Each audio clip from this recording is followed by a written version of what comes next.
लोग इसी को चमत्कार मानते हैं। देखो भाई, ये भारत देश है, इसमें ऋषि मुनियों की परंपराएं विविध रही और भारत इसीलिए तो विश्व गुरु रहा। यहाँ खूब खोज की फाइयान यात्री जैसे विदेशी लोग आए, पर भारत को विश्व गुरु उन्होंने इसीलिए तो माना सबने, क्योंकि भारत में वैदिक परंपरा अति प्राचीन परंपरा है, ऋषियों की परंपरा है। और हमारे पास कोई मशीन नहीं है, ना हम कोई मन पढ़ने वाले माइंड रीडर हैं। हम तो अपने इष्ट के सेवक हैं और अपने शास्त्रों के सच्चे साधक हैं। उनके आधार पर जो हमें गुरु जी ने प्रेरणा दी, जो हमें इष्ट प्रेरणा देते हैं, हम वो लिख देते हैं। सच निकले या झूठ, वो व्यक्ति की श्रद्धा और बालाजी की कृपा। जिस प्रकार हमारे आप लोगों की आवाज हम तक और हमारी आवाज लोगों तक पहुंचाते हो, वैसे ही हम अपने इष्ट की जो चेतना तरंग है और लोगों की जो अर्जी है, वो अपने इष्ट तक, इष्ट की तरंग को लोगों तक पहुंचाते। न आप कुछ हो न हम कुछ है। देखिए, जो आप बता रहे हैं, ये तो भारत की संस्कृति में जो योगी और मुनि और जो सिद्ध पुरुष हुआ करते थे, उनके पास ये शक्ति होती थी, ये हम भी सुनते आए हैं। लेकिन आपकी उम्र है सिर्फ 26 साल। जितनी आपकी उम्र है उससे दुगना या तिगना तपस्या करने के बाद जो योगी हुआ करते थे, हमारे जो ऋषि मुनि होते थे, तब उनके पास ये शक्ति आती थी कि वो ये सब कर सके। आपकी उम्र ही को टोटल 26 साल है, तो आपके पास ये चमत्कार की जो शक्ति है इतनी जल्दी कैसे आई है? बहुत अच्छा प्रश्न है, बहुत बहुत धन्यवाद। अच्छा प्रश्न। ये आपसे किसी ने पूछा नहीं होगा। तपस्वी तो नहीं है, ये घोषणा तो नहीं करते, लेकिन आज भी दिन ना रात, हाँ बहुत। अरे आपकी योग्यता का क्या कहना। I proud of you. हमको आप पर बहुत गर्व है, आपकी लैंग्वेज से और आपके स्पष्ट प्रश्नों से। तो देखो, बाकी लोग तो वही घिसे पिटे क्वेश्चन करते हैं, आप ये जो बीच की नई चीजें ले आई, बहुत गदगद कर गई हमको। तपस्वी हम नहीं है, लेकिन दिन ना रात तपस्या में ही गुजर रहा। 9-10 साल की अवस्था से ही हमने बालाजी की सेवा की। जब बच्चे खेलना सीखते थे, तब से हमने हनुमान चालीसा का पाठ, और गुरु ने जो विधान बताया वो मीडिया पर बताने का विषय नहीं है, वो अनुभव का विषय है। कभी आप आइएगा तो उसको हम आपको बताएंगे कि हमने क्या क्या अपने जीवन में मुश्किलों को सहा, कितना हनुमान चालीसा का पाठ किया, रातों भर हनुमान जी के चरणों में बैठकर रोए हैं, रातों भर हवन किया है। उसका ही ये परिणाम है जो आज सनातन संस्कृति का झंडा जगह जगह गाड़ा जा रहा है। और जो भोले भाले लोगों को धर्मांतरण कर रहे थे छोटी छोटी ट्रिक दिखाकर, ऐसे मिशनरियों के मुंह पर तमाचा। भारत के इतिहास में नेशनल चैनलों के सामने कोई पादरी नहीं आया, कोई अन्य धर्मों के लोग नहीं आए, पर बागेश्वर धाम ने चैलेंज देकर के ललकार के गद्दी पर ठोक कर झंडा गाड़ा है आज रायपुर के दरबार में। तो आप तो इतना लोगों के मन की बात जान लेते हैं, अंतर्यामी आप हैं। इस समय करोड़ों दर्शक आपको देख रहे होंगे, क्या आप इस समय कोई हमें चमत्कार दिखा सकते हैं? लाइव अंतर्यामी नहीं है, और हम कोई भी अंतर्यामी नहीं है। ऐसा कोई जो है अंतर्यामी होने का आज तक हमने दावा नहीं किया। अंतर्यामी सिर्फ परमात्मा है, हम तो उनके सेवक हैं। और हम कोई जादूगर नहीं है कि कोई भी बोले कि आप डमरू बजा दो तो हम चमत्कार दिखा दें। हम अपने इष्ट से प्रार्थना करने वाले एक याचक हैं। तो हमारे सामने तो जब वो आएगा, उसकी श्रद्धा दिखेगी, हम प्रार्थना करेंगे, वो सनातनी बनेगा, हम प्रार्थना करेंगे, हमारे बालाजी उस पर कृपा कर देंगे। लॉजिक सीधा सा है, फंडा सीधा सा है। और जादूगर मैजिशियन थोड़ी है कि डमरू बजाए, हाँ भाई आ जाओ खेल देख लो। अब देखो, प्यासा कुआं के पास जाता है, कुआं प्यासे के पास नहीं जाता है। जी धीरेन्द्र जी, मैंने देखा आपके वीडियोस में, हम किसी को बुलाते भी नहीं है, बिल्कुल श्रद्धा। अच्छा, तो आप ये बताइए, मान लीजिए अगर कोई और धर्म का व्यक्ति आपके पास आए, कोई इस्लाम को मानने वाला आए, कोई ईसाई धर्म को मानने वाला अगर आपके दरबार में आए और आपसे मदद मांगे, तो आप सिर्फ सनातनियों के लिए ही मदद करते हैं, या अगर कोई इस्लाम को मानने वाला भी आपके पास आ जाए तो आप उसके लिए भी, आपके जो इष्ट देव हैं उनकी भी मदद करेंगे?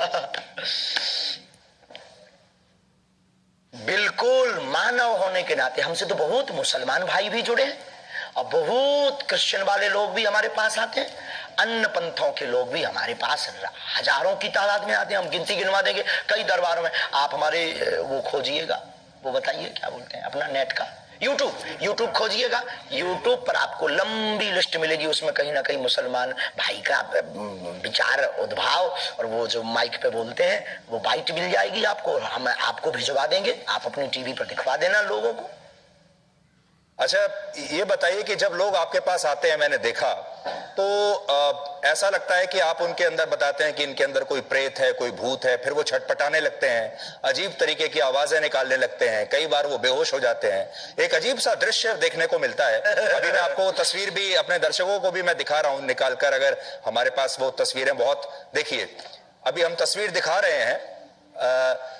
लोग जो हैं वो देखिए झूम रहे हैं, कई लोग तड़प रहे हैं, अपने ही आपको एक चिल्ला रहे, मार रहे हैं, वाइब्रेशन हो रहा है जी। तो ये इस समय लोगों को क्या हो जाता है, ये क्या होता है? मारो इसे, कर दो, मार मार। नकारात्मक और सकारात्मक ऊर्जा की लड़ाई है। हम कुछ नहीं, हम पे तो कोई प्रेत चढ़ा नहीं है। लोगों के ऊपर जो नकारात्मक ऊर्जा आती है, वो जैसे ही बागेश्वर बालाजी के सामने पहुंचती है, या हनुमान चालीसा की जो चौपाई है, भूत पिशाच निकट नहीं आवे, महावीर जब नाम सुनावे। तो अगर 500 साल पहले लिखा हुआ हनुमान चालीसा गलत है तो भूत प्रेत नहीं है। और अगर आप हनुमान चालीसा को गलत मानते हो तो फिर हमें आपसे बात करने की कोई जरूरत नहीं है।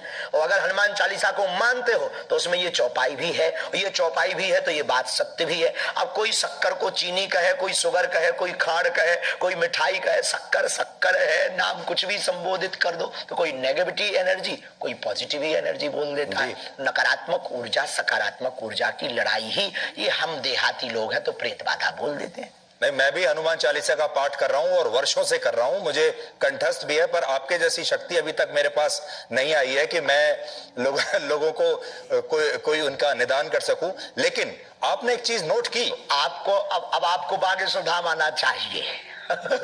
मैं जरूर आऊंगा, मैं जरूर आऊंगा। ये मजाक में कह रहे हैं। लेकिन धीरेन्द्र जी, आपने एक चीज नोट की कि जिस तरह से लोग आपके यहाँ ये व्यवहार करते हैं, बिहेव करते हैं, जब ये जो क्रिश्चियन मिशनरीज हैं, ईसाई लोग जो हैं, जब ये अपने यहाँ कोई कन्वर्जन कैंप लगाते हैं लोगों के लिए, वहां पर भी हमने इसी तरह का व्यवहार लोगों को देखा है। वो भी ऐसे ही इसी तरीके से झूमने लगते हैं, कुछ उनका देखिए, वो भी मैं तस्वीर दिखा रहा हूं। तो ये बताइए कि ये करना पड़ा, पूरे देश में चर्चा है जी, पूरे देश में इसी बात की तो चर्चा है। ये मिशनरियां क्यों पीछे लग गई? क्योंकि इनकी दुकान बंद हो गई। ये झूठे भोले भाले लोगों को ट्रिक दिखा करके और छोटे मोटे उपाय करके हमारे गरीबों का शोषण करते हैं, उनको धर्म परिवर्तन करवा देते हैं और अपने धर्म को बढ़ाते हैं। हमने जो घर वापसी करवाई, धर्मांतरण रोका, और हमने जब इनको दिखाया कि अपने धर्म में भी ये ताकत है, मंत्रों में, जो तुम धर्म परिवर्तन कर रहे हो न कटाहरो, आ जाओ वापिस, तो वो फिर हर्ष आ गए। अब उनको डर है कि ये आदमी हमारा सब मिशन फेल कर देगा, इसीलिए तो ये जो है हमारे खिलाफ षड्यंत्र स्वांग दुनियादारी। तब तो आपको ब्लैक एंड व्हाइट करना पड़ा है, उन्हीं लोगों के उपद्रव करने से पूरे देश में वो हो गया है जी। लेकिन ये भी ऐसे ही दिखाते हैं जैसे इंसान के अंदर कोई प्रेत, जैसे कोई इंसान के अंदर प्रेत आत्मा आ गई है, वहां पर भी हमें ऐसे ही देखने को मिल रहा है। तो क्या आपको ऐसा लगता है कि ये दोनों जगह कॉमन है, या प्रेत आत्मा जो आप निकालते हैं, भूत प्रेत, अंतर है? कोई भी पादरी बागेश्वर धाम का सामना नहीं कर पाएगा जी। कल से आप लगातार टीवी चैनल्स पर इंटरव्यू दे रहे हैं, मैंने आपके बड़े इंटरव्यूज देखे। आपने सोचा था कि इतनी जल्दी, आपके जो भक्त हैं वो तो हैं ही, लेकिन अब देश में जो लोग आपको नहीं जानते वो भी अब आपको जान गए हैं। अचानक से आप पिछले 48-50 घंटे में बड़े मशहूर हो गए हैं। तो वो जो समिति है जो आपके पीछे पड़ी, उसका तो धन्यवाद देना चाहिए आपको। आंधी की भैया, उनको बहुत बहुत धन्यवाद है, क्योंकि हम भी अंधविश्वास के खिलाफ हैं। और देखो, ये आंधी के नाम है, बात में दम और शक्ति होनी चाहिए। अपने मीडिया को मैनेज करके कोई भी नाम फेमस करा सकता है, कर सकता है, पर अगर दम नहीं होगी, ताकत नहीं होगी, सच्चाई नहीं होगी, बोल्ड आउट हो जाएंगे। आज पूरे नेशनल मीडिया एक्सपोज करने आई थी, आपका चैनल भी तो आया था। आपका चैनल ने चूंकि उल्टा दिखाया है,